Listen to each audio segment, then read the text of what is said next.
আজকে আমার বিটেকের শেষ এক্সাম ছিল। দেখতে দেখতেই এতগুলো সেমিস্টার, এতগুলো সাবজেক্টের পড়া কি করে যেন সব হয়ে গেল। মাঝে মাঝে অনেক রাগ হতো যে দিনের পর দিন অ্যাসাইনমেন্ট, সিএ, একটার পর একটা পরীক্ষা, শেষই হয় না দূর।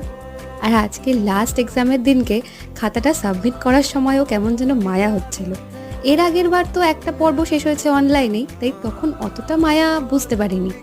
এখন যেহেতু ফিজিক্যালি এসে এক্সাম দিচ্ছি, তাই বুঝতে পারছি এটার মর্ম। পরীক্ষার আগের দিন ফোন করে ডিসকাস করা কার কতটা পড়া হয়েছে, কিংবা যার যে পার্টটা হয়নি, ইম্পর্টেন্ট কোশ্চেনগুলো পরীক্ষার আগে স্টেশনে বসে বুঝিয়ে দেওয়া বন্ধুদের, সেটা গিয়ে আবার পরীক্ষা দিয়ে লিখে আসা, তাই নিয়ে ভালো নাম্বারও পেয়ে পাশ করা, এগুলো হয়তো আর হবে না, কিন্তু এই স্মৃতিগুলো সারা জীবন মনে থাকবে আমাদের। ছোট স্মৃতি আর না বলা কিছু কথা আমরা লিখে এসেছি তাই একে অপরের জামাতে, যেটা সারা জীবন ধরে রেখে দেবো। আজকে আমার শেষ এক্সামের ভিডিওটা তোমাদের সাথে শেয়ার করলাম। এটা শুধু তোমাদের কাছে নয়, আমাদের সবার যখন অনেক বয়স হয়ে যাবে তখন আমাদের কাছেও এটা অনেক বড় পাওনা।